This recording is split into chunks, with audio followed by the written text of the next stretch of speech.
రైతు సంక్షేమమే కూటమి ప్రభుత్వ ధ్యేయమని మంత్రి కందుల దుర్గేష్ అన్నారు. ఆదివారం నిడదవోలు నియోజకవర్గం నిడదవోలు మండలంలోని సింగవరం గ్రామంలో రైతులకు వ్యవసాయ యంత్ర పరికరాలు పంపిణీ చేశారు. ఈ సందర్భంగా మంత్రి కందుల దుర్గేష్ అన్నదాత సుఖీభవ పథకం వివరాలు, ఎర్రకాలువ ముప్పుకు శాశ్వత పరిష్కారం, రైతన్నలకు యంత్ర పరికరాల పంపిణీ, నియోజకవర్గంలో ధాన్యం కొనుగోళ్ల అంశం తదితర వివరాలు మాట్లాడారు. అంతకుముందు ఆంధ్రప్రదేశ్ రాష్ట్ర గ్రామీణ నీటి సరఫరా మరియు పారిశుద్ధ శాఖ ఆధ్వర్యంలో 53.08 లక్షల అంచనా వ్యయంతో నిడదవోలు మండలం సింగవరం గ్రామంలో జలజీవన్ మిషన్ పథకం క్రింద ఏర్పాటు చేసిన 6 లక్షల లీటర్ల సామర్థ్యం గల మంచినీటి ట్యాంకు పైప్ లైన్ను బోరు మరియు కుళాయిల ప్రారంభోత్సవంలో మంత్రి కందుల దుర్గేష్ పాల్గొన్నారు. ఈ సందర్భంగా మంత్రి దుర్గేష్ కు సింగవరం గ్రామ సభ్యులు, కూటమి నాయకులు ఘన స్వాగతం పలికారు.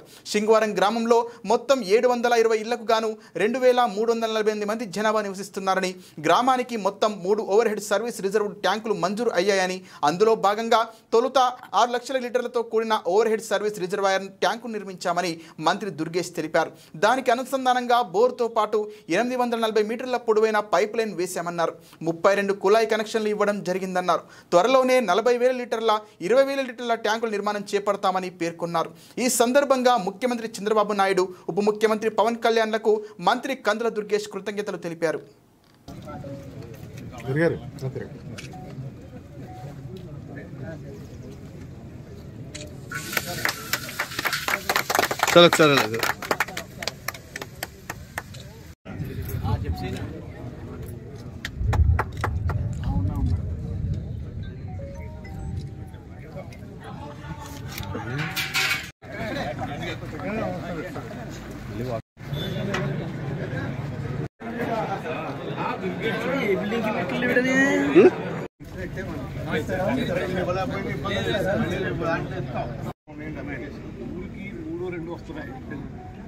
మన నియోజకవర్గానికి ఎక్కువ తీసుకొచ్చాను సార్. దాదాపు 70 బాటిల్ మళ్ళీ మాట్లాడి తెప్పించామండి.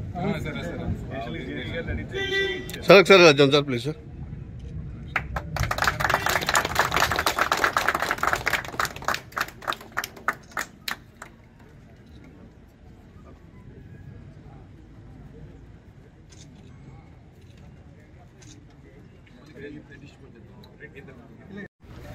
నెక్స్ట్ తర్వాత మద్దాల సూనారాయణ గారు.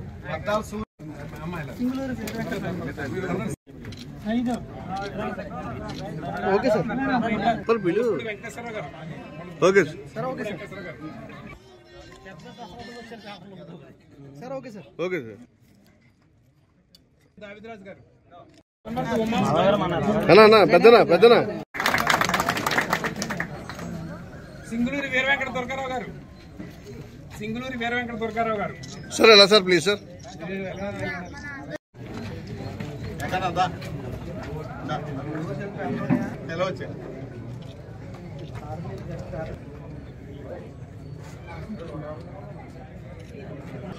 చూసు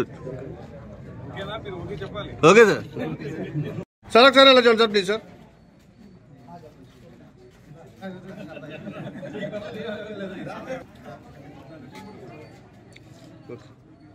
ఓకే సార్.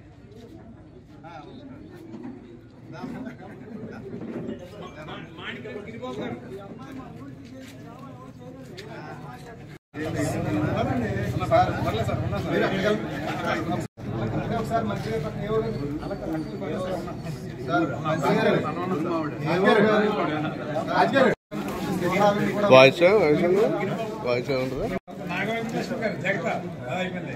పులిమి గణపతి గారు, తర్వాత నాగమణి, చెరుకు నాగమణి గారు, చెరుకు నాగమణి గారు, చెరుకు నాగమణి.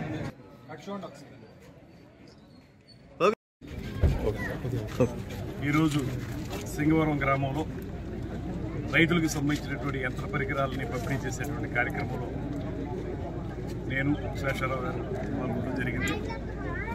ఈ కార్యక్రమంలో రైతులందరికీ కూడా ఈ నియోజకవర్గం మొత్తం మీద 100 యంత్ర పరికరాలని పంపిణీ చేశారు. ఈ నియోజకవర్గం ముఖ్యంగా వ్యవసాయ ఆధారిత నియోజకవర్గం. తూర్పుగోదావరి జిల్లా, విభజిత తూర్పుగోదావరి జిల్లాలో చూస్తే నిడదవోలు నియోజకవర్గం ఎక్కువ వ్యవసాయం సాగు చేసేటువంటి నియోజకవర్గం. ఇక్కడ వరి దిగుబడి కూడా చాలా ఎక్కువ ఉంటుంది. అదేవిధంగా రైతాంగం కూడా చాలా పెద్ద ఎత్తున ఉన్నారు.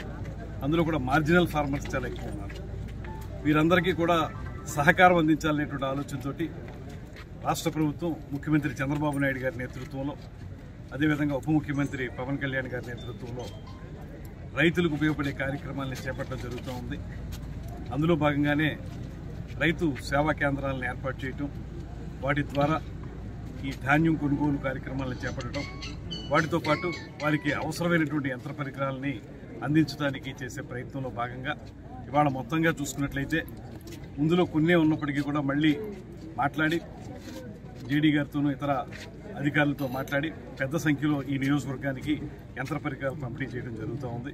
దీని ద్వారా రైతాంగం వీటిని ఉపయోగించుకుని పూర్తి స్థాయిలో వారి యొక్క కార్యకలాపాలను నిర్వర్తించుకుంటారనేటువంటి మాట తెలియజేస్తూ, అదేవిధంగా మరొక మాట, గతంలో 13,000 వరకు ఉండేటువంటి రైతు భరోసా ఏదైతే ఉందో ఇవాళ కేంద్ర రాష్ట్ర ప్రభుత్వాలు కలిసి 20,000కి దాన్ని పెంచడం, దాన్ని మనం రాష్ట్ర ప్రభుత్వం 10,000, కేంద్ర ప్రభుత్వం 10,000, మొత్తం 20,000 రూపాయలకి దాన్ని పెంచి రైతులకి పూర్తిగా సపోర్ట్ చేయాలనేటువంటి ఆలోచన.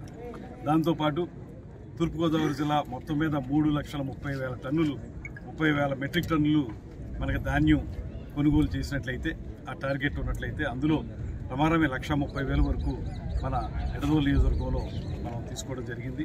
ఇంకా అయినప్పటికీ కూడా చాలామంది రైతాంగం దానికోసం వెయిట్ చేస్తూ ఉన్నారు టార్గెట్లు పెంచమని. తప్పనిసరిగా నిన్ననే మళ్ళీ civil supplies minister Shri Nadendla Manohar గారితో మాట్లాడడం జరిగింది. తప్పకుండా మళ్ళీ మిగతావి కూడా మనం కొనే విధంగా ముందుకు తీసుకెళ్ళడానికి కార్యక్రమాన్ని రూపొందిస్తున్నారు. తప్పనిసరిగా రైతులందరికీ అందుబాటులో ఉంటాం. అదేవిధంగా మన ఈ ఇన్పుట్ సబ్సిడీ జూలైలో జరిగినటువంటి పంట నష్టాన్ని, ఎర్రకాలువ పంట నష్టం సందర్భంగా ఇన్పుట్ సబ్సిడీ ఇస్తామనేటువంటి మాట ఆ రోజు అగ్రికల్చర్ మినిస్టర్ అయినటువంటి అచ్చెన్నాయుడు గారు, అదేవిధంగా హోమ్ మినిస్టర్ శ్రీమతి అనితి గారు వచ్చి చెప్పారు. ఆ రోజు మేము కూడా మాట్లాడాం, నేను శేషారావు. అయితే దాన్ని అమలు చేసే విషయంలో కొంత ఇబ్బంది ఏర్పడింది. జూలై తర్వాత జరిగినటువంటి ఆగస్టు నెలలో వచ్చినటువంటి ప్రమాదానికి ఇన్పుట్ సబ్సిడీ వచ్చింది, కానీ చాలా చోట్ల ఇక్కడ రావటం అనేటువంటిది కొంచెం జాప్యమైంది. ఆ విషయంగా ప్రతి క్యాబినెట్లోనూ కూడా నేను మాట్లాడుతూ ఉన్నాను. అదేవిధంగా శేషారావు కూడా ప్రత్యేకంగా ఒక రిప్రజెంటేషన్ ముఖ్యమంత్రి గారికి ఇవ్వడం జరిగింది. ఇవన్నీ మేము చెప్తున్నప్పుడు ముఖ్యమంత్రి గారు కూడా ఎప్పటికప్పుడు అధికారులను ఆదేశిస్తున్నారు రైతులకు వెంటనే ఇన్పుట్ సబ్సిడీ ఇవ్వమని చెప్పి. అయితే అక్కడ ఆర్థిక శాఖలో కొన్ని ఇబ్బందులు ఉన్నాయి. గత ప్రభుత్వం చేసిన పాపాల తాలూకు ఫలితాలను ఇవాళ మనం అనుభవించాల్సి వస్తుంది. ఆర్థిక శాఖ మొత్తం చిన్నాభిన్నం అయిపోయి ఉంది. అక్కడ ఖజానాలో రూపాయి లేకుండా నొల్లుకుని వెళ్ళిపోయారు వాళ్ళు. ఆ సందర్భంలో కొంత డబ్బు సర్దుబాటు చేయడం అనేది ఇబ్బంది అయినప్పటికీ కూడా మొన్న గట్టిగా సీఎం గారు కేబినెట్లో చెప్పినప్పుడు సిఎస్ గారికి చెప్పారు పని, చీఫ్ సెక్రటరీ గారికి. వారు దాన్ని చూస్తున్నారు. మరొక వారం రోజుల్లో ఆ ఇన్పుట్ సబ్సిడీ కూడా తప్పనిసరిగా రైతాంగానికి అందజేస్తాం. మనకి ఎప్పటికప్పుడు ఈ ఎర్రకాలువ ప్రమాదం పొంచుంది కనుక దీనికి సంబంధించి కూడా ఒక దీర్ఘకాలిక ప్రణాళికతోటి ఎర్రకాలువ నుంచి ముంపు రాకుండా ఉండేదానికి కూడా ఒక ఆలోచనలు చేస్తూ ఉన్నాం. కొంచెం రాష్ట్రంలో ఆర్థిక పరిస్థితి కుదుటపడ్డ తర్వాత ఇవన్నీ వరుసగా ఈ కార్యక్రమాలు చేసుకుంటూ వెళ్తాం. ఎల్లుండి జరిగేటువంటి క్యాబినెట్లో మళ్ళీ మాట్లాడి ఖచ్చితంగా ఈ ఇన్పుట్ సబ్సిడీ కూడా వచ్చేదానికి అవకాశాలు తీసుకుంటాం. దాంతోపాటు ఇలా ఈ పరికరాలను కూడా పెద్ద సంఖ్యలో తీసుకొచ్చాం కనుక రైతులను మేము కోరేది ఏంటంటే, మీరు జాగ్రత్తగా ఈ పంటలను ఏ రకంగా పండించుకోవాలనేటువంటి విషయంలో పూర్తిగా మీరు కృషి చేయాలని, కౌలు రైతుని ముఖ్యంగా రక్షించడానికి ప్రభుత్వం కట్టుబడి ఉంది. కౌలు రైతుకి పూర్తి స్థాయిలో సహకారం అందించడానికి ప్రభుత్వం కట్టుబడి ఉంది. అందులో కౌలు రైతులు కూడా నేను మనవి చేసేది, ఈ ప్రభుత్వం మిమ్మల్ని ఆదుకోవడానికి ఎల్లవేళ సిద్ధంగా ఉంది కనుక ఈ ముఖ్యమంత్రి గారిని మీరు ప్రత్యేకంగా ఆశీర్వదించాలనేటువంటి మాట మీ అందరికీ తెలియజేస్తూ సెలవు తీసుకుంటాం.